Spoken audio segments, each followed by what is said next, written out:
Welcome, success. There we go. Zoom wanted me to log in on another account today, so we are here. Welcome, welcome. I was looking for Ron, put in my headphones.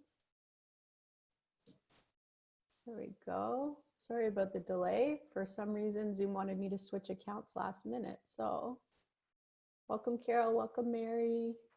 Bill. There's Ron.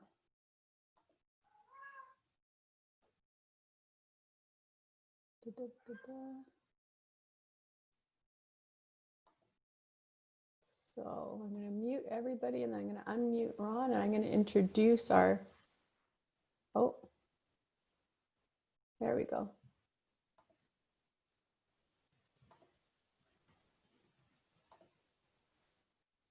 Good morning, Jim. Welcome. I'm just waiting, Ron, if you can hear this, I'm just waiting because it's not showing your video up yet. So that's why I'm delaying. I'm just looking for you. I'm ready when you are. Welcome, Janice.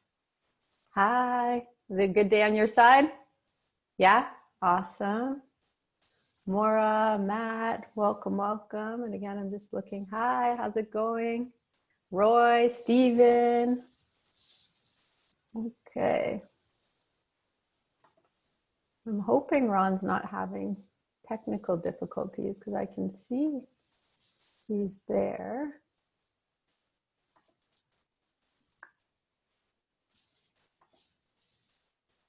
Let's see if he messaged me at all.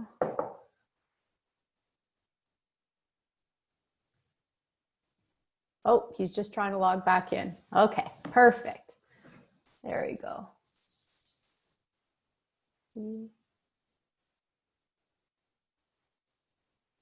Ron, I'm just trying to find you again because you're under two different names. So bear with me. I'm looking for you. There we go. Unmute. Hi, Ron. Are you there? I'm here. Excellent. I can't see you, just so you know. I had trouble logging in as well. I don't know what happened. I had to re-log in. So I'm hoping that everybody else, it's letting everybody else in, but it might be the same thing. Were you already in, Ron? Just curious. And then it kicked you out? I was in a hold pattern and then all of a sudden, poof, gone. And then, of course, the gremlins at this point was like, okay, you can't get back in. So it's like, yay, that's so much fun. Okay, well, it's exact same setup as every other day. So again, Zoom is creative and we'll thank it for its magic. You know, every day it's something new. So without further ado, I know I'm really excited for today's topic. I think it's extremely important and we really want to make sure with the masterminds, I love what we have been doing, but where we really thrive is, you know, the model the best, forget the rest framework. And that's trying to model excellence and work with within what works with the top 1% and help everybody else with those resources so they can, you know, grow to do more or do more in less time, whatever it is that's most important for you for quality of life. So Ron James is a valued member of our KBCC coaching team. He is an elite coach with us. He has, you know, gajillion years experience in real estate because he always corrects me when I say the wrong year. So I'll let him say the exact one. But we are so thrilled for him to have this topic because he brought it up and it's something we do with KBCC, but we had never really even talked about it. So Ron's going to take it to a whole other level. So Ron, I'm just going to let you run with it because I don't want to take any more time. I know we're starting a couple minutes late. Yeah, great. Welcome. Thanks so much. Yes, and welcome to all. And thank you guys for tuning in and checking in. I'm going to do some fun things, hopefully share my screen. If technology isn't my worst enemy today, this might work and be very fun for all. That's my intention and my plan. Okay, so we'll just get that to kind of rock and roll. So listen, you know, real estate is a kind of an interesting thing for everybody here at that point. Everybody considers themselves, you know, trained, whether they've been in the business for a year or 101 years at this point. And interesting, when I start asking questions about their practices or how they learn to do what they do, a lot of it was self-study. A lot of it was people who kind of watched and modeled others at this point because there wasn't as much instruction. So depending on how long you've been in the real estate business, if I kind of date myself and tell you that I started in this business March 10th, 1982, it was at a time where I had a boss. My broker of record was a boss, and we were responsible for showing up to work 6 days a week, Monday to Saturday, or at least Monday to Friday was kind of a 9 to 9, very much like a car dealership. And you had expectations. You had to show up, as well as not only showing up, you had to generate business, and you were taught how. Like they literally sat down and said, here's the workbooks, here's the tapes, here's what you need to learn, here's the accountability. So if you've experienced that and that's continuously part of your day, week, month plan, excellent. This is just a review. If you've never been part of this, hopefully it becomes part of your routine, etc. So what you're seeing on the screen at this point in time, Steven Seagal, you may or may not be a fan at this point in time, but the guy's the real deal. Unlike a lot of TV martial artists at this point in time, he really is this lethal at this point. Now, how does he become that way? Now, did he just kind of have the right height, the right genetic gene pool, the right attitude to be this good?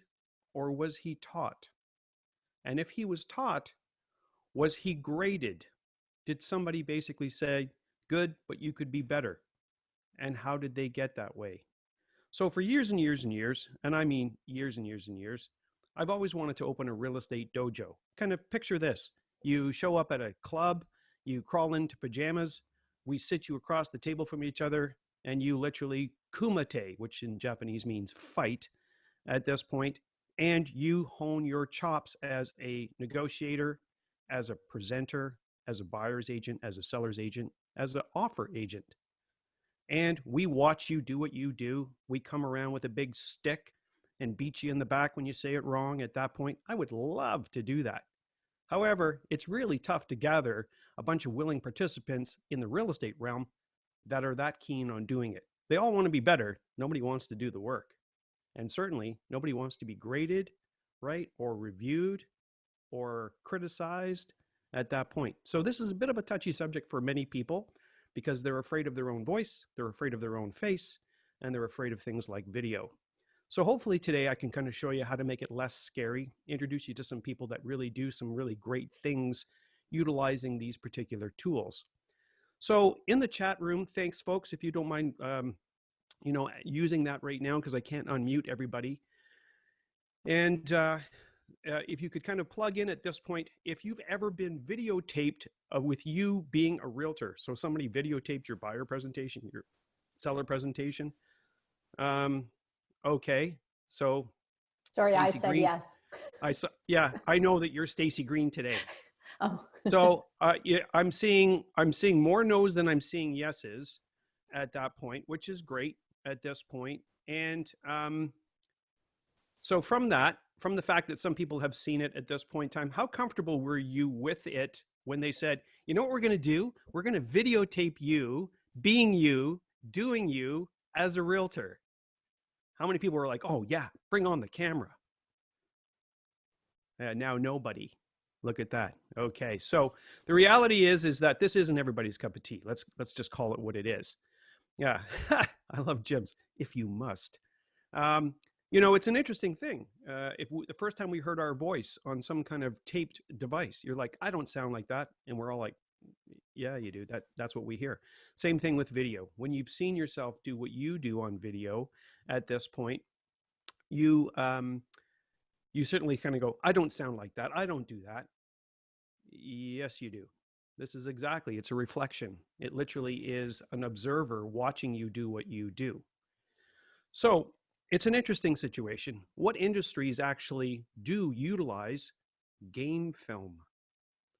So if anybody on here has kids in competitive sports, can you identify who you are and what sport your child plays?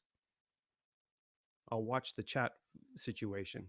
So if you do have, children, nieces, nephews, grandchildren, etc. I see Rob at Taekwondo. Hey, Rob, do me a favor. I don't know if you can do that, but if you could send me any kind of video link that you have of Liam's most recent stuff, that would be great. Just send it to me in a text message. That would be great. I see Bill and Jackie with a basketball son, etc. So when you're watching parents at any of these sporting events, even if their little tykes are little tykes, everybody's got their iPhone out, and what are they doing? They're videotaping their little kid, right? Go get him, Brian. Go get him, Maisie, right? That's what we do from the sidelines. So the competitive parents take the video home and they start to show their children where they should be on the pitch or the field or the court. And the other parents are like, look at you, you're beside the girl who's scoring, that kind of idea. So the reality of this situation is we've been using video to show others what we see through our eyes. In the case of Zoom, as you are on now, and you guys are all Zoom ninjas, do you realize that Zoom has the capacity for you to have nobody else on the call, just you and Zoom, and you could record this information. You could record you holding your script, and I know you have one, right? Right? And then, of course, at this point, watching you do your presentation. I tell the story because what I did recently during COVID at this point as a paid musician, I have been paid for playing music for the past 30 years. That means a pub or a corporate event or something comes up and says, hey, we need music for an event. They hire me. I show up. I play. I get paid. You know what's really interesting? When COVID started, I crawled on to Facebook Live. I put myself out there. I stood up with my guitar, turned the camera on and went, here goes nothing. How many people today would love to do that with their listing or buyer presentation? We'll wait. Go ahead. Start Facebook Live, do your presentation. We'll all tune in. And nobody. Okay, so I did 17 one-hour shows. And you know what's really interesting? I played the show, I finished it, I said save file, I sat down and I rewatched my hour-long show. All 17 of them, which are now available on YouTube. Not because I'm that good, but just to show you what I mean. So from the very first video to the 17th video, I got better. And one of the reasons why is when I saw me doing me, because that's the first time in my professional career that I ever got to go visit the Ron James show, because I'm Ron James. I got to see what you see as somebody sitting in the audience. And I can see what I like and a whole bunch of things that I don't like. Habits that I do at this point. When I make a mistake, if I put my fingering on the guitar the wrong way, or I sing the wrong note, or I'm singing the second instead of the third verse, I start to laugh.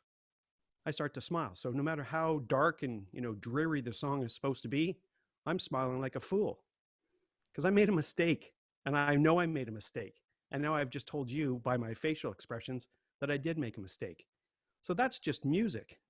That's only like a couple $100 a gig. That's not thousands or tens of thousands of dollars in commissions where I can see where I'm making the mistake. So the reality of this situation was I really enjoyed watching the shows. And the reason why is because I was taught better. In the case of singing, most people learn they're looking at their hand to make sure that they're making the right chord progression. If you do that and then start to sing, you're always singing into your shoulder. If you sing into your shoulder, you sound like shit. So you have to learn to get confident enough to know where your hands are supposed to be and to look at the audience and to use the full diaphragm so that you can project the song. But how would you know you're doing that if you didn't see it for yourself?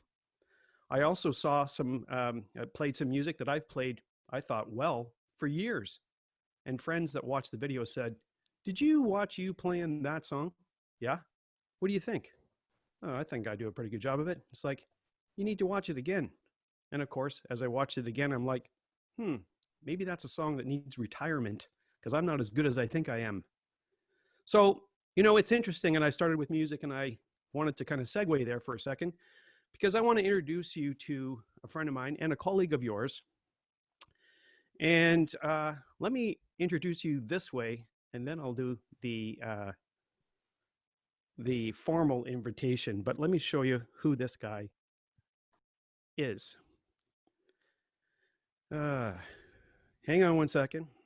I'm over that.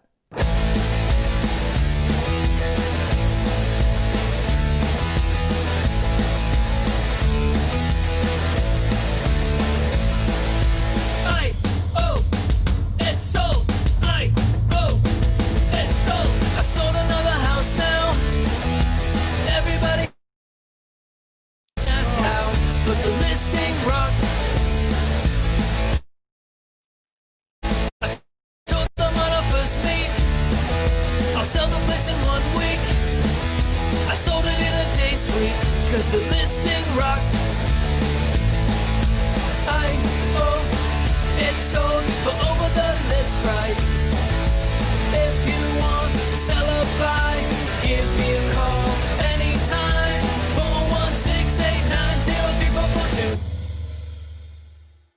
416-890-3442. There we go. Yeah, gotta love that. So, folks, let me introduce you to Matt Leonetti. Matt is a realtor and a content creator with 1021 Percy Fulton. Prior to getting into real estate, Matt was a touring and session musician, playing up from many stages from Toronto's Dundas Square to the Viper Room in Hollywood, California. His outgoing personality and passion for entertaining led him to his unique style of marketing and branding throughout social media. With proven models of success of getting listings sold, Matt continues to grow his online presence. Matt's honest approach to marketing says what nobody else will. Seeing the oversaturated typical market strategies on social media, Matt knew he had to break the mold. He wants to be seen as not just another realtor, but to stand out on his own. In a business with many avenues, Matt wants to explore all of them, from buying, selling, mentoring, teaching, and presenting. Matt is just getting started. My friend Matt. Matt is here with us now. Hey, Matt, thanks for joining us. Hey, Ron. Thanks so much for having me. Guys, so the guy in the video is this guy that is actually now joining us at that point. And I want to chat with Matt about how he started to kind of have the confidence to do marketing videos like none other. As John Mercury said at this point, nobody does real estate video better than Matt. So, you know, again, you may or may not kind of appreciate the situation. No, it's not showing a multi-million-dollar house in a, you know, the rich and famous style or $1-million listing style. Matt's certainly unique at this point. And I wanted to ask Matt kind of some questions about where that started. Hey, Matt, so you're not new to video and you're not new to real estate video. Can you take us back to when you started and how you were introduced to video in your real estate career? Yeah, so I started on teams. I started on Keller Williams Referred Urban with the Trust Realty Group that was led by Monty Burris. And my first kind of introduction to real estate video was kind of exactly what you were just touching on. He made everyone record their buyer presentation, their listing presentation, and we had to record it multiple times. And then once we felt we were strong enough to present it, we had to present it to Monty, our team lead, which we were only allowed to actually buy and sell once he approved our listing appointment and buyer presentation. So was this mandatory? So you join a team at this point and they say, hey, Matt, this is how we do it. For your training to be, you know, given any of our leads, you have to go through our vetting process. You have to have these recorded videos. We're looking for scripting. We're looking for language, eye contact, presentation. And before you get out to our live clients, you have to get through me. Is that right? Exactly. The only thing I was allowed to do was open doors, show some homes. Couldn't negotiate, couldn't do anything until I did the buyer and listing presentation. Cool. This is a question out to everybody, and I appreciate that we're not opening all of the mics at this point. If you could use the chat feature, that'd be great. How many people have had this kind of training when they started in their real estate career or at some point in their real estate career? Because I will come back, or Kathleen, if you could have a look at this point and identify people that have had this, we can come back, touch base on their experiences. So Matt, what did you think about this when Monty first sat down and said, this is what we do, Matt? Yeah, well, I mean, I came in, I was 25 years old. I was just watching real estate TV shows like $1 Million Listings. So I didn't know I thought you just kind of sell a house in an hour and you're done with it. But there's a different, it's different once you get in there. So when he gave me all these things to do right off the bat, I was a little taken aback. I didn't know, I thought it was a little odd. I mean, he was almost bombarding you with so much stuff right in the beginning. But I mean, I would not have it any other way at this point. It made me such a better realtor out the gate, and I could lead conversations wherever I wanted to, just being prepared and knowing those scripts from the start. So you guys did follow a script situation? Yeah, absolutely. Okay. How many people that you worked with on the team at this point in time opted out of the team because they just didn't like the video idea?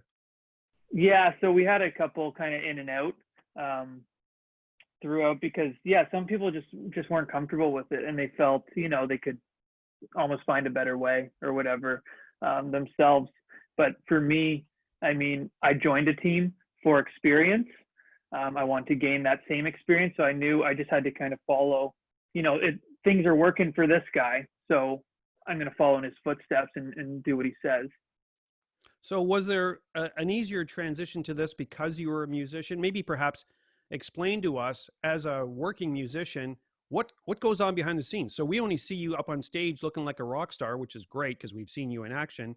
But what happens behind? What does it take to get to that point where you're comfortable on stage and you know how to start, finish the song you started? Yeah, absolutely. Well, first off, it starts with you in your basement, in your room. You have to learn the song by yourself. You have to make sure that you're not letting down the rest of your team, your bandmates. Once you have the song learned, you get together, you jam, you practice that song until it's good enough for stage, and that can mean practicing for 2, 3, 4 weeks, depending on how complicated the song is. Once you feel comfortable with that, that's only one part of it. Now, like you said, you got to get on stage and you got to perform the song. If you're sitting there looking at your guitar the whole time, not doing anything, everyone's going to leave the bar and go to the bar with the band who looks like Kiss. So you just gotta once you got that, you got to get the performance side of things and then mesh it all together. So was using the video after Monty showed you this is how we do it, because of your performance background at this point, did you find an easy transition? Could you call on your previous skill set to help you with what Monty was expecting as a team leader? Yeah, I could. I was always just a little more outgoing. Now, that's not to say my early videos were horrific. They were terrible because also with that, I just thought when I got into real estate, I had to be a certain way. I didn't think I could just be myself. I thought I had to be this real professional and always say things a certain way. So I was very uptight at first and very scripted and robotic in the beginning with my videos. And then as I kind of let that go, it started to get more organic. But I think the performance helped a bit. I wasn't scared to do it as some people are, but it was still not good. So if you could kind of take back, so now we're going to step you up. Monty has sold you his team. You're now in charge. You're still using some of Monty's technique, etc. How would you have introduced that to somebody that was new on the team that was learning to be a quality realtor? Yeah. So like, you mean introducing what would you do? What would you have done differently? Would you have followed exactly what Monty did? Or if you were in charge, you were in Monty's position, hiring a young Matt Leonetti, would you do anything different than Monty offered you? Not really. I think he kind of hit it right on the head. The only thing where there was a bit of a disconnect is, he has a certain way of negotiating, selling things and getting his point across. So I was trying to mimic that, and he didn't really make it clear not to. And that's not on him. That's on me. I would just, make sure you got this, you got the content. This is the scripts. This is whatever. Now make it your own. Use your personality, because we all got into this industry because most of us have good personalities. We can talk to people, we can hold conversations. People seem to like us. So use those parts of your personality in that presentation and make it come across as yourself. So you definitely put in your time and learned the basic skills. Then you made a transfer. You moved out onto your own, away from teams, but as a solo agent. And what was the mindset switch at this point when you looked at what you did with Monty and what you wanted to do with video and marketing, just as Matt Leonetti, solo agent? Right. So yeah, I joined team right off the bat because of, like I said, the experience. I wanted to gain that experience. And I think everyone who starts in real estate should be joining teams. Because if I didn't, I think I wouldn't know what to do, to be honest. Once I gained that experience, I felt, I had enough clients and I was confident enough to do things on my own. I always, from the beginning, had this mindset of how I wanted to market and brand myself. A lot of people told me, it's unprofessional. No one's going to take you seriously if you do that. So when I went out on my own, I just thought, people seem to like my personality, and I just like having fun with things. So I'm just going to use it and utilize that into my branding. And I started making funny videos, kind of music videos, singing videos, whatever, to represent my brand. And it's starting to get a lot of attention, and I'm getting leads from it, and people reaching out. So it's pretty cool now. I want to kind of pull that apart, because when you did get on your own and you were, as a solo agent at this point, your videos were still very business oriented versus the one we introduced you with at that point. Why the switch? Why from the very corporate Matt videos that we can see on your YouTube page, did you switch to the, out of the box crazy entertainer realtor? Yeah. So there was just a couple things. I had this listing last year, and it wasn't a nice listing at all. We've all had those. So I knew I needed to do something to make it stand out, to get it sold. So I did this kind of fun video where I kept almost swearing in the video. It's called the Shut the Front Door video. And it was very bad quality. It was just on my iPhone. I had no mics. It was kind of off the cuff. So I would do like, hey, welcome to the listing. If you don't like it, you can shut and then I'd cut and be at the front door and be like, front door. And then it went on like that. And it was pretty cool. Anyways, that listing sold 8 hours later after posting that video, with 3 offers. 2 of the offers came from the video. They actually called from my Instagram page. They said, hey, I saw your video. Can we get in to see the place? So once that happened, I was like, oh, that kind of works. That got a lot of attention. And it was what I wanted to do from the start, but everyone told me it was unprofessional. So then I just ran with it from there. Yeah, and you did. So tell us a little bit about the thought process. So now you've kind of got a shtick at this point in time. How do you continue to replicate that success? Like, Shut the Front Door is a fantastic tagline. I'm sorry I don't have the video to pull up to show you guys, but I'm hoping Matt will kind of put all of his contact details in our chat box at this point, so you can reach out to him and subscribe to his YouTube page. He is a very creative, very fun, very eclectic realtor who I call friend. So so the mindset, how do you kind of win another Oscar? How do you do another video that can, knock it out of the park like Shut the Front Door? Right. So I have a couple different avenues I go down. Mostly I make fun of myself, but I poke fun at other agents. I poke fun at my own clients a lot, which a lot of people tell me not to do, but my clients love it. I'll take scenarios that happened to us with, if we lost in multiples, or, they loved a house and then decided to wait on it and did an offer and then it was gone. I'll do fun kind of comedy skit videos on those, and my clients seem to really like it. But I just I have a notepad of what I think is funny, what I can make into kind of something fun. And then I have my fiance at dinner time. I call it our marketing meetings, and I run some ideas by her. I say, hey, like, this is a great idea, and she doesn't think I'm that funny. When I'm saying the ideas, I'm like crying laughing, and she's like, yeah, that's like, people might think that's funny, and people might think that's funny is like, okay, that's the go ahead, or like, not at all, you'll absolutely ruin your career. And I'm like, okay, I'll shelve that one. So it's a kind of lot that goes into it behind the scenes. And then I just see it as Instagram, Facebook. I see it as a commercial. It's a way to represent yourself in a more fun way. It doesn't have to be so professional. I mean, if that's your personality, I'm sure, be professional, be analytical, be whatever, but I'm just not that way. And I don't think I'll come across genuine at all. So I just want to kind of do things my own way. So that's kind of what I do. Every opportunity, when I sell something, when I have a buy, any deal, I do a fun video for my clients. So, yeah. So, are there videos that bombed miserably that you still have up, and why? I mean, there's videos that definitely don't do as well. Now, nothing is, I guess some in my eyes have bombed, and yeah, I keep them up. I mean, it is what it is. My whole thing is about being real, being genuine. So if I take down everything that doesn't do as well as I want, that kind of contradicts what I'm trying to do.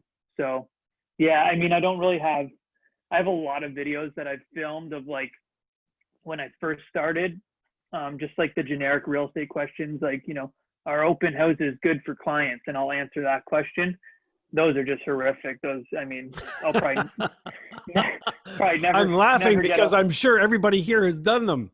So yeah, I'll probably never get a lead again if I post those. So those ones are down. well, and again, I mean, I guess it's the personality, depending on, you know, if you look like the news anchor and you're delivering the news, well, there's some credibility. If you don't look like the news anchor and you're delivering me the news, maybe I'm lost. But the video genre that you have found yourself in is fantastic, Matt. Like it suits you. I enjoy watching your videos. I wanted to bring Matt on because in Matt's circle, having been a performer, video is very prominent on stage performance. You're looking at an industry, the music industry, that actually even has its own set of tools like cameras, AV equipment at this point in time that's specifically designed and built for musicians so that it can be on a really loud live stage at this point so that they can see what's going on. They can film themselves in a stage situation. If you've watched any of the shows on people who are music performers, Michael Jackson's video, Justin Bieber's video, and you look at them, you know, getting ready for a show and running through the choreography of that situation, that's video take after video take after video take. They literally do it a million times to do it once properly, well, on stage. So my question is to realtors on the call at this point in time, how many people here practice being a realtor before you have to be one? Nothing in the chat. Okay, sore foot. All right, found it. Excellent. So the point of that situation is, imagine if you could. Imagine if you did practice before you went out and played realtor. Just by the by, at this point, you know, it's funny, Matt and I can appreciate this, where it comes from the fact that when we're playing musician, what do? We go out to play. When I'm a realtor, what am I doing? Dad's got to go to work. Imagine if I had the mindset where I was actually going out to play and play was actually real estate. Wouldn't that be cool? Just thinking. So the reality of this situation is that I wanted to speak to the point of, right, if you practiced, how much better would you be? If you don't follow, I don't like scripts. I don't like role play. It's not real. Yes, it is.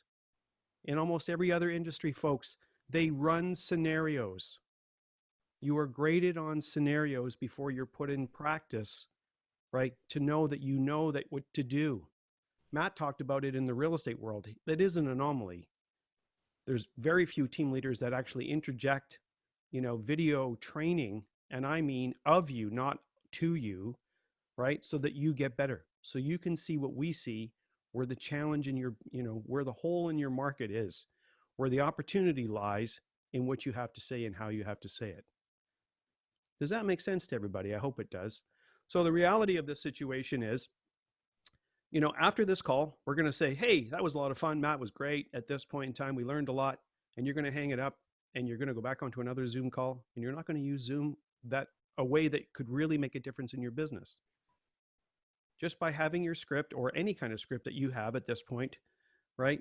Following it, reading it, not only into this as a camera so you can see how you read, how you sound, right? Everybody assumes right now, I've spoken about, and we've actually had other dedicated calls to using Zoom as a tool to do buyer presentations, seller presentations, etc. You think it's just like sitting at the table. You think it's just like what you already know. You think wrong. It's not. When I'm sitting at the table, I can see engagement. I can see whether the husband or the wife has drifted off at this point in time, and I can circle back, stop, do whatever I have to do. When they're this square, I'm just speaking for bear because I haven't brought them in. Matt, so in the case of being a musician, how do you get engagement? So you walk into a bar at this point in time and it's just full of people. How do you get them from just sitting there to being in it to win it, working with the band, having fun, staying there? How do you manage engagement? Well, I mean, a lot goes into it. A, you have to be good. Okay. If So you- everybody, yeah. everybody, I can attest, everybody on here is good. Okay. So we got that. So, okay, so we got good. There has to be the performance aspect when you're on stage. Like I said, you can't just be standing there because you're going to lose engagement immediately. And then you have to know your crowd. You have to pick the proper songs to play in a bar, right? So if you know, I'm playing to a bunch of 50, 60, 70-year-olds, I'm not going to be playing Justin Bieber and Backstreet Boys or whatever. I mean, So you're not going to bust out the Metallica on the first song while they're still finishing their steak. No, probably not. I mean, if I'm playing to a bunch of 15-year-olds to 30-year-olds, then yeah, I'll play some JBs and some One Direction or whatever. But you need to know your crowd, and you need to have a proper song selection. So you actually have effort into it. So it's not just 45 random songs that the band decides that these are the only ones we know and we're just going to play those. You mean there's some science behind building a set list? Yeah, absolutely. There has to be. Why? I mean, you have your set list, and then you also have another bank of songs to switch in and out seamlessly. So you're completely prepared for whatever, anything that's thrown at you. You're prepared. Okay, so I'm going to jump back to our real estate populace at this point in time. Do you have a beginning, middle, and an end to your presentation? So it's got a crescendo. So at the very end, they're like, please give me the pen. I want to sign right now with you. If you don't have that, why don't you have that? Because, like I said, keeping in mind, Matt's just kind of told you about being a musician. He's had to kind of practice on his own. So he had to learn the instrument, then he had to learn the music, then he had to learn how to play it, then he had to learn how to be in a band, and then he had to learn how to perform it.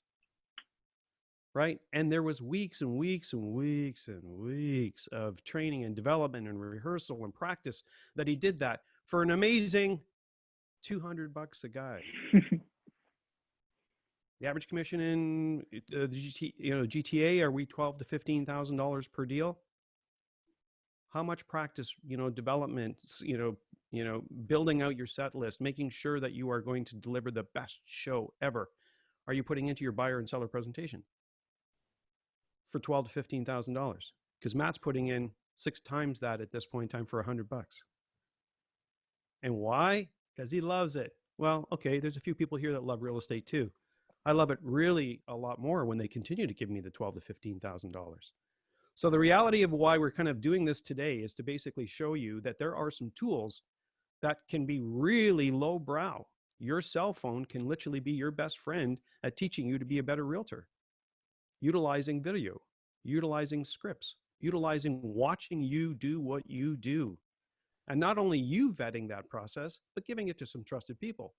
Matt talked about his fiance and said, would you buy from this man? If she says no, and she likes him, right? He's got some work to do, right? How many people here have ever shown a family member, a friend, what you do? Okay, aside from the fact that you listed or helped them buy a house at this point in time, when have they ever seen you play realtor when you didn't have to play realtor? Probably never. So how do you know you're any good? How do you know you're getting any better? You have nothing to compare it to. So give yourself a legacy. Start building some of these videos of you doing what you do well, which is sell real estate. What do you look like showing a house? How many people have done a virtual open house and you walk through and went, this is the kitchen. This is the living room. I love those videos. This is the kitchen. Really? Where the fridge and stove are? Who would have known? Wow, good one. Excellent. Right? What do you need to tell me when you're walking through that video? This is at a time where we have social distancing and, you doing the walkthrough is critical. There are realtors who walk through a house in a showing who say nothing, like nothing. Then there's realtors who say everything and still nothing. It's just white noise as they walk through.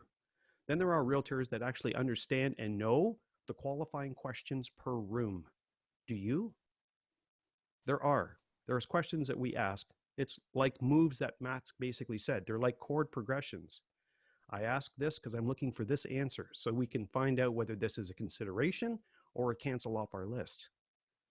Do you know the questions? Have you been taught them? Have you been trained to do them? Can you deliver them with absolute stage performance quality? I bet you could.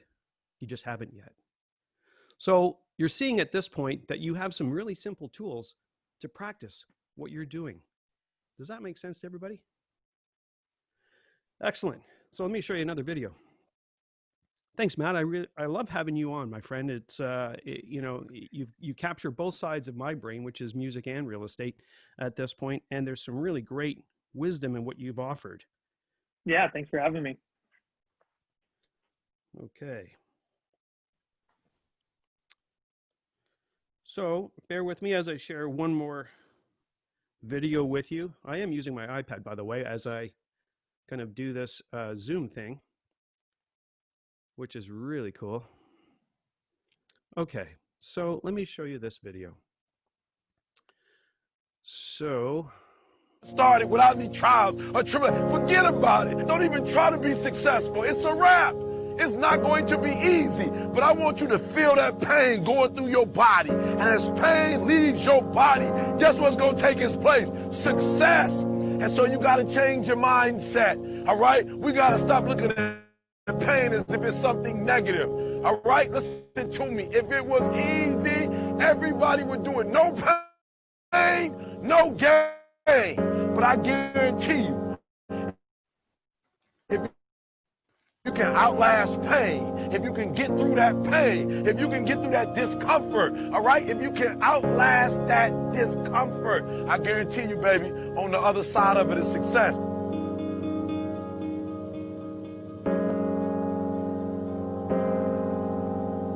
All roads to success, you got to go through pain. They all success. When you travel down success, you got to go through the road of pain, baby. I told you before, if it was easy, everybody would do it. And you keep talking about the mistakes. You keep talking about the past. You keep talking about your trials. Everybody that's ever been great, everybody has had an obstacle to overcome. They've had a barrier that they had to climb. There is no individual who's ever reached success and he didn't have to go through an obstacle or a barrier to get there. Listen to me very closely. Sometimes it's going to be hard. Sometimes you're going to look all around you and nowhere do you see success. Nowhere do you see anything that remote. okay, so does anybody know who that young man is with the man bun? You can kind of write it in the chat. Anybody know who it is? It is Cole Munden. So if you're familiar with Virginia Munden, Virginia and Wayne Munden, this is their son. Cole has been a professional athlete since he was a little kid. There is more game film on Cole than you have in Netflix. He literally videotapes everything, and I mean everything he does. This kid is so disciplined at this point, every workout, every game.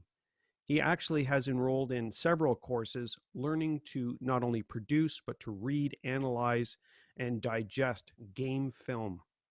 It's a course. It's several courses, folks. So the situation is, why? Why does he do that?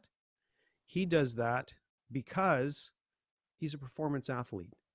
Good is good, great is better.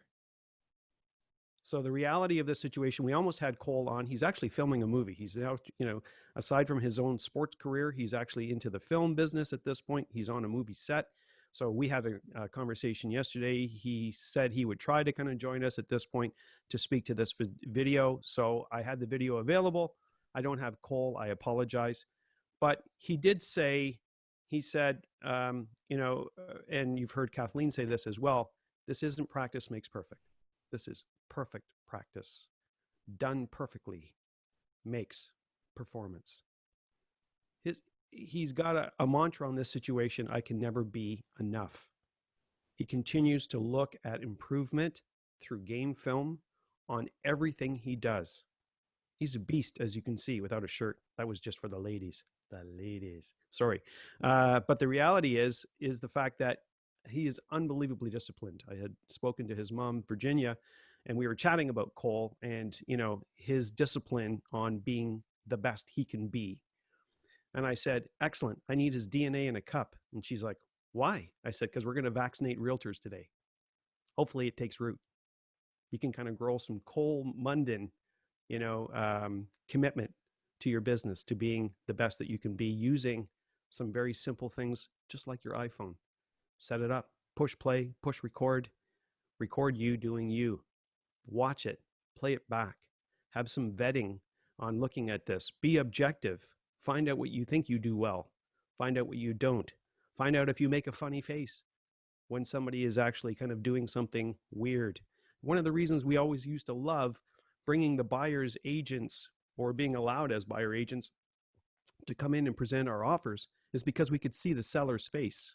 We could see them read the contract, and we could see when they furrowed their brow, when they raised their brow, when they smiled, when they frowned, when they spit.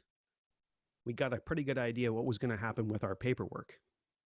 But now we just email a PDF to another agent and kind of hope for the best. We have no insight, no intel as to what the same thinking is on the seller side.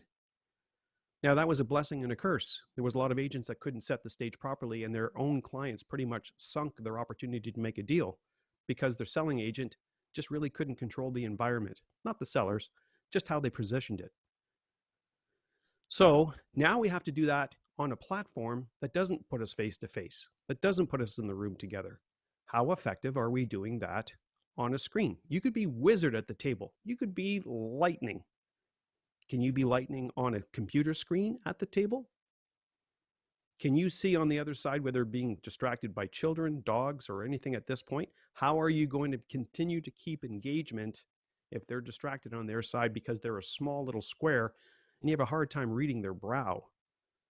Or the fact that maybe the missus has already got up and she's left. And that's the cool thing about this. You know, we're Canadians. So if I come to your house and I'm going to do a listing presentation, you're going to be polite. You're going to serve me tea and cookies. You're not interested at this point, but you'll let me finish. On Zoom, they just kind of go, leave call, boop. They don't have to be polite Canadians anymore. They can leave if they're not engaged. So how are you going to keep them engaged? How good is your presentation, right? Online.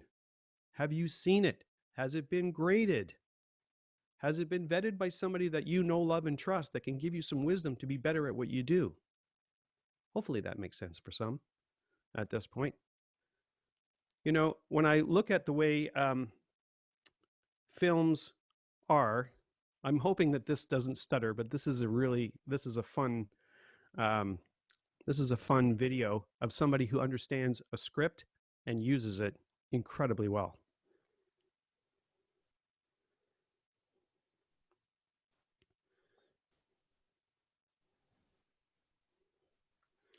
Hang on one second.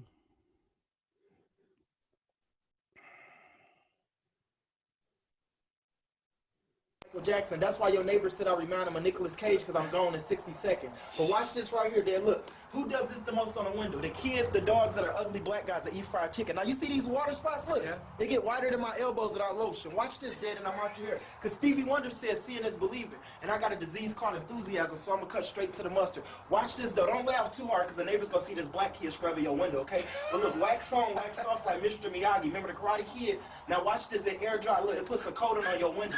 No water spots, no fingerprints, no streaks. That's why we can't sell it to criminals. Don't tell OJ or Tiger Woods, okay? High five. They've been loving this stuff. Now, Dad, y'all, you and Mom, y'all would agree. Oh my God! You see this right here? Who did that? Who did that? Okay, watch this. Now, my mom said if it's darker than me and it don't pay the bills, it shouldn't be there, right? God bless you. Now look, this right here, we just upgraded like Beyonce. This is our new surfactant. Hold this and watch this, because this should be the main reason why you get the HBO special. You know what HBO means? No. You get to help a brother out.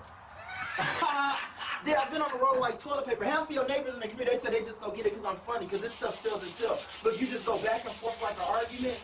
Now, I ain't Jesus, but look how I split that like Moses did the Red Sea. Paint me green, call me a pickle. And look at this right here, look. Goes good with chicken. Don't drink it, though, give you the Hershey squirts. But look, that one bottle lasts longer than my last relationship. Y'all got water, right? Yeah. High five, you qualify to use it. Oh, yeah, Mom. Now, this is my last demo, and I'm out your hair quicker than your favorite shampoo. Y'all familiar with these right here, Sharpies? Yeah. Now, watch this. Even though I'm black, it ain't black magic. It just worked. Because, look, say you got this in the clothes or the carpets of the laundry. Would you agree that's hard to get out? Probably. Would you throw it out, shout it out, get OJ to stab it out, Mike Tyson to bite it out, Kobe Bryant to... Oh, okay. You were done. It was a multiple choice funny joke. Because you know you can't put bleach on colors, right? Sure. Look at this. This safe on colors. That's why we couldn't sell it to Sammy Sosa. But look, you just spray the spray, right? Now, this right here takes out ink, blood, coffee stains, grass stains, Kool-Aid, lipstick, gum glue, candle wick. Would you say that's whiter than a Colgate Smile? Not. Oh my goodness, you see that? Can you use it on my teeth? It ain't. I use mine, they turn brown. No, I'm just kidding. But no, you just use it on for your house. What's the hardest thing to clean? Would it be carpet, the tile, barbecue grills, the shower doors, that oil and rust in the driveway that's blacker than my mother but not as beautiful, or that calcium right there? Can I put this on YouTube? Yes, ma'am. What are you selling? What is it? Personality. Show. But this sells itself though. It's called Advantage, the Wonder Cleaner, best thing since cake and ice cream. Now, unlike Madonna, it's never been touched. So you only put 2 caps in a bottle. Well, I just come, most of your neighbors, they just get it because they like me. Y'all familiar with Tony Robbins? Yeah. See, I'm taking this course because this is how Jamie Foxx started off door to door. And he said 2 years of door to door selling is equivalent to 4 years of college communication, how you interact with different people. That's why half of the neighbors don't buy it because of work. They just get it because they like my tenacity, because they said it in an easy task going door to door. And How much is it? I'm pretty sure Windex and bleach ain't never knocked on y'all door, made you laugh when mom went and got the camcorder just to tape them, right? High five. That's all I'm saying. But what y'all do for a living? Y'all must be in sales too, huh? Kind of. I know, because your house bigger than my whole neighborhood. And Zig Ziglar said every great salesperson buy from a good one, right? God bless you. But that's why I said, just try the one. You only got to buy the case today like Matt Live. My mom said if you can't get the whole chicken, at least get the wing, right? And oatmeal beat no meal. But like I said, you only put 2 caps, 20 ounces of water. So that one bottle make you 68 sprayers. But you should just save my autograph because by the time you run out, you probably see me on Last Comic Standing, and then you go to eBay and get your money back. Because even Jesus said if you give a person a fish, you can feed them for a day, but if you teach them how to fish, you can feed them for a lifetime, right? Sure. God bless you. But if y'all had it, what would you try it on first? That right there, or the hard water spots, or just because I'm funny? What? I don't know. How much is it? Well, the one bottle is just 36 a bottle, and you get a spray bottle, it makes you 68 bottle. I just get 50% of that, because if I don't sell nothing, I don't get none. That's why your neighbor, he said, I'm just going to get it because you're funny, because the one thing that your neighbors did say, look, right here, you know all of these cleaners, this is another joke though, so take this one. But you know all of these cleaners right here y'all use? They said this stuff is like a pregnant lady on welfare, it don't work. Okay. You get it? Because you know there's Clorox, Simple Green, 409, Comet, Spick and Span, Pine Sol, y'all probably use a lot of those, right? Now if you had a choice of grabbing a solid dollar or 100 pennies, what's easier?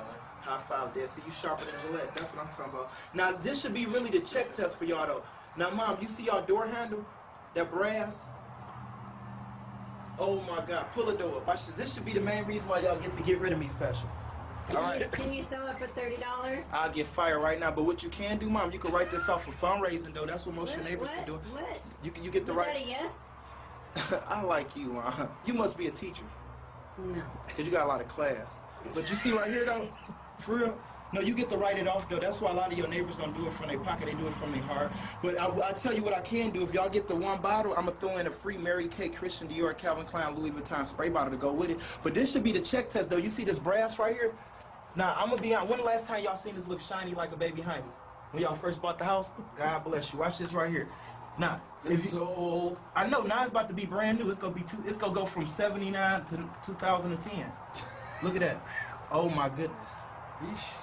That's worth the bottle right there. It off the door. Oh yeah, it won't. Don't panic. It's organic. Remember, I told you it won't fade color. Remember, that's why we couldn't. That's why we couldn't sell it to Michael Jackson. Well, our product need OSHA, USDA, EPA, and PETA. You know, this is safe around dogs, unlike Michael Vick, and it's safe around kids, unlike Pee Wee Herman. High five. Oh yeah. Would you say the show alone worth me getting a commission off that one bottle? Yeah. Well, yeah, that's why you should do it from your heart. You think I can do stand-up comedy? Oh yeah. That's the only reason why I'm doing it. This is a stepping stone for me because I get a commission to pay for my acting school. That's why a lot of your neighbors. Are you from around here? I'm from my mama. Don't tell my daddy he a faggot. But we stay out here now. Yeah, we stay in Red. What's your name? Kenny Brooks. Why you gonna see me on TV? Make sure you take that Kenny Brooks. Well, because I think if you're around, because we play music in bands and we have it'd be perfect to have you come up and. So, Kenny Brown, how much of that do you think was a script, folks? If you didn't say all of it, you didn't see all of it. Everything that he said was a script. Kenny has practiced that script over and over again. That's why the delivery is so raw, so real, so actually engaging, right? Could Kenny do that on Zoom? Way harder. Way harder. He would not have the impact. He would not have the engagement that he had belly to belly moving forward. So the reality of this situation, scripting can't, scripting lives matter. So get a script, follow the script, learn the script, record the script, review the script, rehearse the script, and then show us all at that point. Okay, let me just kind of check quickly. Yeah, I love what Armidio said on this situation. The engagement that this young man had was unbelievable, right? Like every objection, which of course always is price at this point, right? He just kept stick handling the situation and pouring on value. If you didn't see that, please, Kenny Brooks on YouTube, find this clip again, review it, watch it. At this point, he continues to add value. When they're ready to buy, it's not enough for Kenny. He continues to add another layer of value and another layer of value. The client experience at this point in time, how would you grade the client experience? You can write it in the chat situation. Kenny gets 100% from me. He gets the golden ticket. I hit the buzzer, he wins. You imagine him as your real estate agent? You imagine him in an offer presentation? I want to be the listing agent at that point in time. Kenny would have me in stitches. I would give him whatever the hell he wanted. So, yeah, he'd be amazing, right? And again, how much does he make on that bottle? You heard what it was worth. It was worth $32 or $36 to buy that bottle, and he's half of it. That's the most best return on investment of my $18 US ever, just for the show.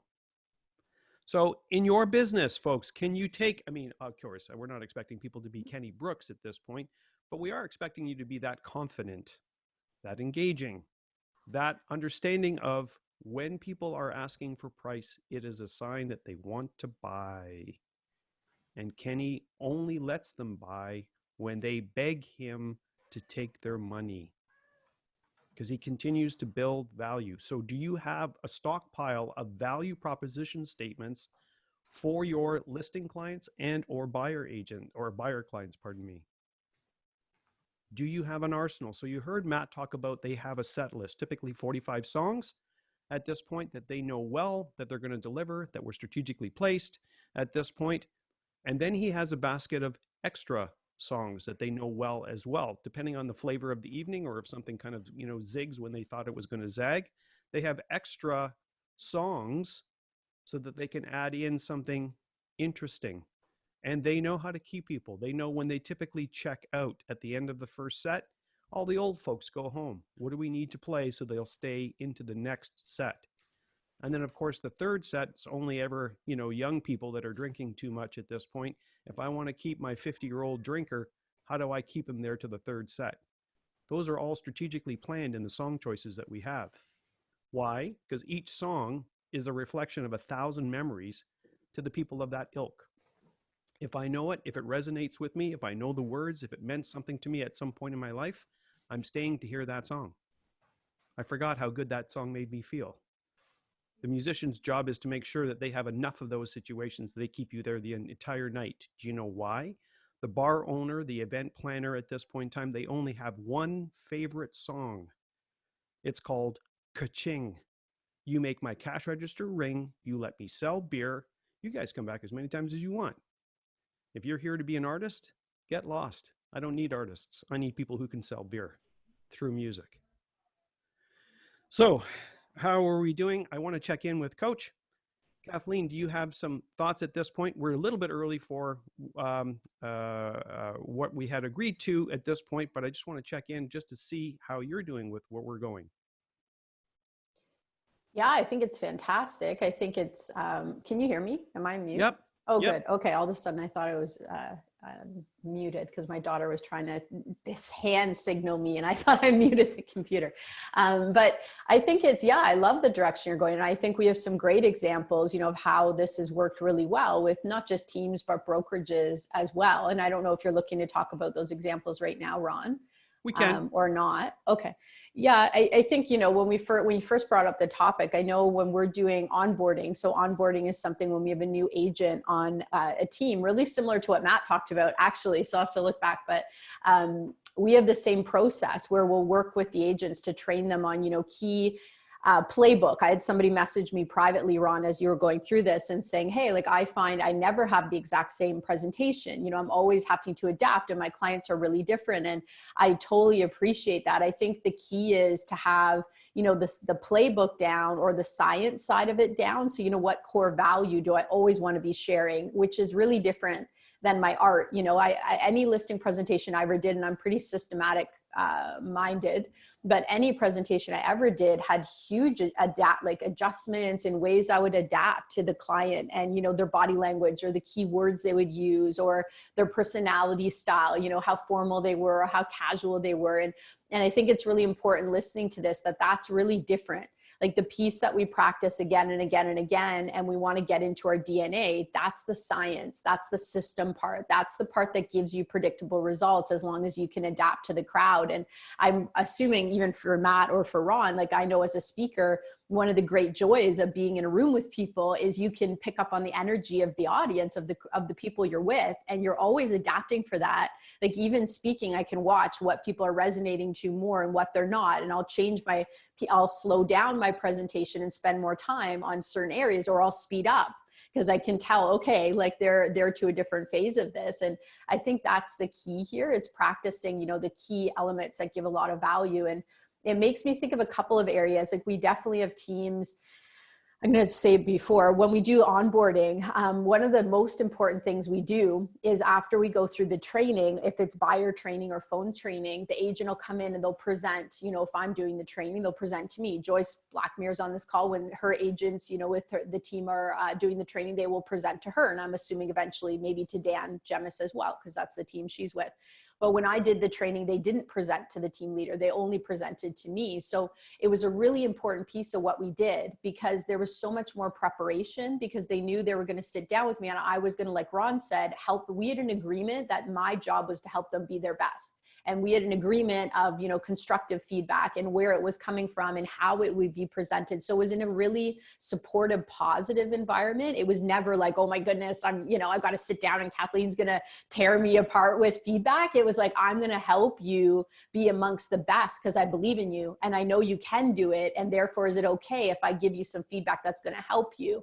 And pretty much all of them were on board with that because that's why they were there. It was actually a huge value for them to come to teams or brokerages who offered this because they knew that they'd get that vital feedback. And I think like Matt said, you know, how many of them were like, this has paid me back, you know, thousands of times over in my career. But on Friday, we're going to have Paul Barron on. And that's a really cool story because Paul Barron runs Century 21 Leading Edge. And if you don't know Leading Edge, it's been the #1, both in units and production brokerage in all of Canada for Century 21 for years, like year after year after year. And their consistency is, you know, it's pretty exceptional, really. And one of the cool things that Paul and I put into creation, I don't know, maybe 7 years ago, 6 years ago, maybe more, I might be off in time. But we put our heads together and said, how can we replicate what teams do really well on a brokerage level and a brokerage that's got, you know, 800 plus agents? Like, how do we do that? So we ended up to come up with a program that's kind of like onboarding. It's like a team within the brokerage. And the key thing they do, Ron, is at the end, in order to pass the training to get access to leads from the brokerage, they have to sit down and come into Paul's office, but it's recorded. So they videotape themselves doing the buyer consultation, doing the phone scripts, and then Paul looks over every single one of them and gives them feedback, and they either come back and do it again or they get access to the program. And I mean, their company is spending like $150,000 plus per year. Yeah, $150,000 plus per year in lead generation just for online platforms. So to get in this program is massive value. So Ron, I don't know if you have thoughts on that, but I just think it's incredible that he's kind of taken and said, hey, it's not about throwing out opportunities. It's about helping you to make more money as the agent, and therefore the brokerage wins. We only win if you win. So if we give you a bunch of leads and they're not converting, which is what was happening before, you're not winning and I'm not winning. Like, you're happy because I'm giving you the leads, but really you want the clients, you want the deals. So what can we do? And I think it's important, Ron, like you said, not everybody signed up for it. Not everybody completed it. There was a lot of accountability, a ton. They could only miss one session in our training program of each level. So if you missed more than one, you had to do the whole thing again. So is interesting. I don't know if Ron, if you have thoughts hearing that on what you're talking about now, but I think it's a really close connection. Yeah, you know, really the proof in the situation is the tools exist to get better. Mm-hmm. What's missing is the desire. That's what you have the control over, right? I want to be better. Somebody show me how. That's what I was hoping that this platform would actually do. As simple as holding up your phone, push the record button, right? Instead of, videotaping you in your garden, how about you in your business at this point? But it doesn't always have to be business. If getting you comfortable behind a camera is having you do something you really do well, whether it's golf, gardening, playing with your kids, whatever the case is, get used to being, your audience being a little myopic eye, right? There are a lot of people who make a living as YouTubers. Their audience is literally something the size of a toonie. That is their entire audience. They sell, they pitch, they engage to the camera. You see it through the lens of YouTube. They influence how you buy, what you buy, when you buy, how often you buy, and when you switch products. That's their job. They influence your buying decision. Their audience is a camera. They're movie stars. They sell you stuff. As Matt said, it's a commercial. They keep looking at the commercial. If they make it look fun, you'll buy it because you want to have fun too. So the reality is in your world, doing what you do, right? How often are you practicing? We have some interesting people on here. Is Rob McKeegan on? Can we see him? And if we can we unmute him? He was. Rob. Oh, yep, he is. Just one second. Cool. There we go. Let's get Rob. Hey, Rob. Yeah, I'm awake. Not fair. I hate that guy. So Rob has a former life as well. He's not a musician. Actually, he is a musician, but that's not why I wanted to kind of talk to him. Right? Don't make me play. Yeah. You have a military background. Oh, yeah.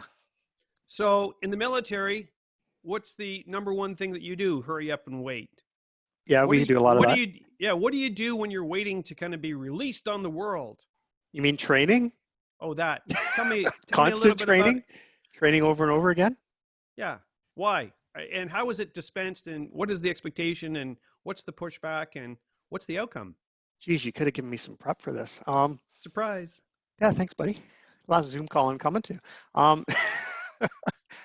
It's constant training, just like you were talking about. It's constant training, constant improvement. Obviously, we don't train all the time live. For example, if you're going to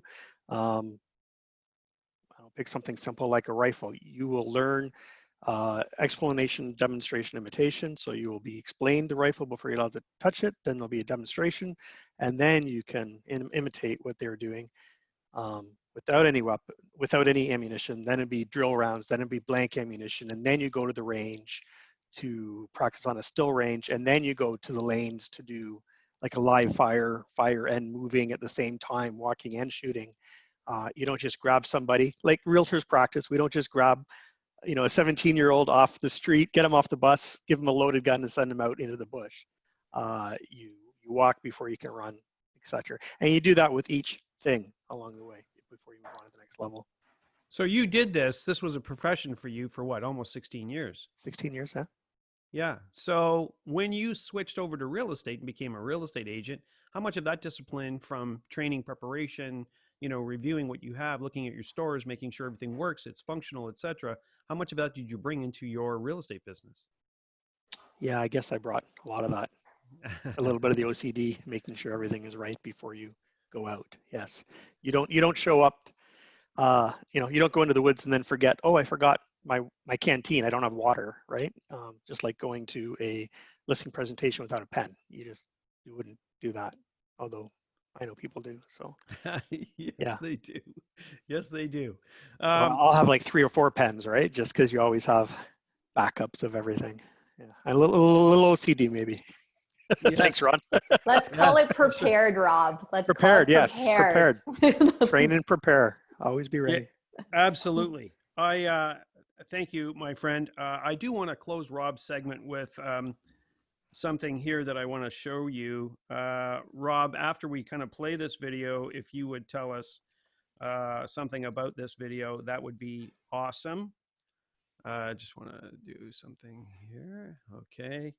And we'll play this video, hopefully.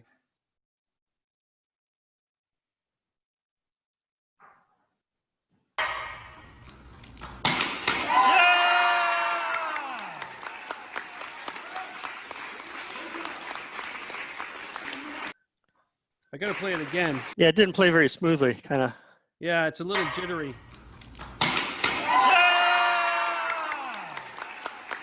So Rob, what are we looking at? So that's my 12-year-old Liam doing a flying triple kick for his third-degree black belt test we did in November. So he's 12 years old. He's a third-degree black belt in Taekwondo, yeah. In Taekwondo. So they start him young. I guess younger than some other arts. Well, he started a little gym doing Taekwondo and like kids Taekwondo and karate at 5 or whatever. So he's a 7-year veteran. How much time does a 12-year-old black belt put into practicing, showing up, stretching, sparring, working on patterns and katas and all of that? Katas, it's pumse in Korean, katas in Japanese, but pre-testing, he was doing 12 classes a week, plus whatever he was training at home. So that's like 12, it's easily 12 hours plus whatever. Yeah, it's about 12 doing. hours, yeah. For a 12-year-old. Well, it's 12 class, yeah, so Saturdays, though, we would do like a 3-hour pattern class, 3 hours of pumse, like katas. And then he's competitive sparring as well for his age group, so that's on top of that as well, so extra sparring classes. And then at home, he would be doing push-ups and stretches and whatnot at home. How long does it take for him to kind of lose some of that fluidity without doing it? He's been off now for COVID for a couple of months at this point. What's his biggest complaint? Well, he just misses it and misses his friends. We're still doing some light training at home. It's not the same, obviously, but we're still doing push-ups and sit-ups, and we've got stuff at home. We've got the Wave Masters and the targets at home, so we're still doing some training at home. I'm a black belt as well and a Ontario certified coach, so we're doing some of that training, but not 12 hours a week. We also don't have any tournaments coming up. So this is like the off season, just like hockey players playing golf. So you're staying in shape, but you're not really training, pre-game training. That's a great segue, and I think I'm going to wrap up into the segue. We are, folks, if you're kind of confused as to where we are in the COVID world, we are definitely in the off season. I'm sure you would agree. So like any other professional athlete in the off season, they have two options. They can drain. That means they can go and play golf and enjoy their celebrity at this point and the off hours of their professional sport, or they can train. So if they have, if they're trying to keep their position on the team, if they're looking to be moved to another team, if they're looking to up their odds or their share value, they're going to spend that off season training. So you're here on a Zoom call, and I thank you for that situation, right? Are you training? And are you integrating some of the training that can be effective post-COVID coming out of here? I guarantee that if you videotaped yourself daily doing a listing buying, offer presentation, by the time you really need to use it for real, it's going to be pretty good. Even if you're just, you're going to go on autopilot. If you were on one of Kathleen's calls earlier, one of my dear friends on here, Anthony Brown does everything by script. His friends actually call him script. And the reason why is because they say, go into him. He creates this avatar of who Anthony Brown, the realtor, is. And in Anthony Brown, the avatar, he is fully scripted. Well, what I can do for you, Mr. and Mrs. Jones, is the following. Would that work for you? How's Tuesday at, at 8, Thursday at 7? He does it on command at this point because the scripts are ingrained in him. This is no different than Matt looking at a song at this point in time. And if I said, hey, Matt, can you sing American Pie? He'd get on at this point, maybe not one of the songs that he normally plays at this point, but he learned it. He would be able to actually probably help us by singing it. Now, the reality is if I asked him not to sing it and just to say it, like read it, he wouldn't get as far. So he could get some of the words at this point, but he would get twice, if not 3 times as far if I let him add the music to the song. The brain assembles both pieces at this point. You can't know that until you start kind of videotaping your presentations at this point, seeing yourself do the role play, do it with others, get good at it. That's the only difference between realtors that actually perform and don't. It's the amount of times up at bat that they have. So if I've done, 5 sales for, the last year, that's great. That's fantastic. But versus somebody who's done 15 sales, my skill set, my confidence level, my communication, my shtick probably isn't as polished as somebody doing it, 15 times. So this is, when Matt and I spoke, we talked about, there's a whole ton of garage bands, basement bands, old guys at this point that get together on Thursdays and play music and drink beer. And they kind of go, you know what, we're good enough. We've got enough songs. We can go to a bar. They might be great in the basement. They're horrible at performance. Nobody comes except for their own friends. If there's enough friends, the bar will bring them back. It doesn't because they're any good. It's because they sell beer. So you want to be both. You want to be rehearsed. You want to be good. You want to be kind of brought back or referred because of your skill set as a realtor. So hopefully at this point, you guys have, made some mental notes of some of the things that you would like to do. You can always reach out through Kathleen Black at this point for ideas related to scripting, even about this kind of video presentation situation, right? I continuously encourage my clients to use video. Do you know how many videos have been sent to me? Very few. Set a deadline, Ron. Set a deadline. Set a deadline. Yeah.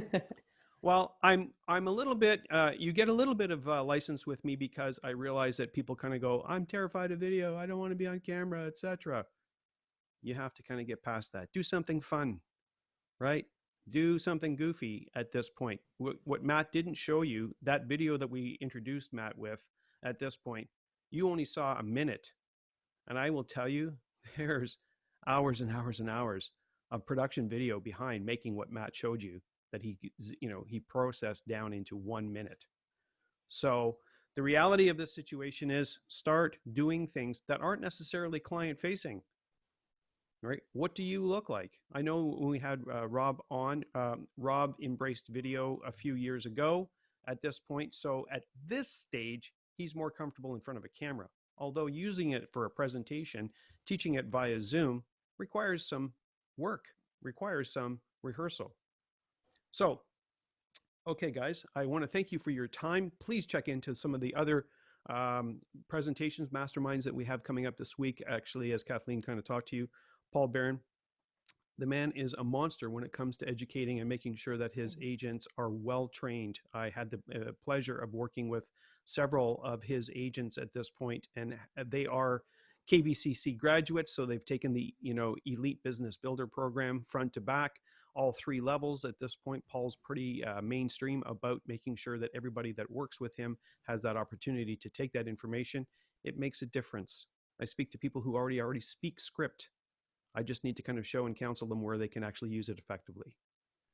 So, okay, guys, I want to say thanks very much. And to Kathleen, thanks very much for allowing me to kind of take the gears for a little bit. Certainly to my guests at this point, Matt Leonetti, brother, you rock. I tell you, I loved having you on the show. I loved having the wisdom that you brought to the table. Rob, always thank you. Thank Liam. The kid's lethal at 12. Who knew? Jeez. And to everyone here who kind of hung on and kind of looked at a wild and crazy concept, and hopefully you can find some value in your own business with it. So Kathleen, you can close us up. Yes, I just want to thank you, Ron. I think that was fantastic. So very important. And I also just want to kind of put out there that Ron practices what he preaches. If you're not connected with him on Facebook, he's been doing Facebook Live, presenting his music, right? Singing, playing guitar. And I know he didn't share it. I thought he might have, but he actually had some people he respects reach out to him and give him some constructive criticism. And Ron didn't stop going on Facebook, and he practiced and he continued to show up. So thank you, Ron, because I think that's exactly the mentality we're talking about. You didn't share it, but you embody it. So thank you so much. I appreciate it. And tomorrow we'll be here with David Greenspan, all about setting up your CRM to make it easy to stay in contact with your database, the people you care about, make sure they hear from you. And Friday, as Ron said, with Paul Barron. So I wish you guys all a great rest of your day. We'll see everybody hopefully tomorrow at 1 o'clock. And if you need anything from us, just reach out. Thanks again, Ron. That was fantastic. Bye, guys. Bye.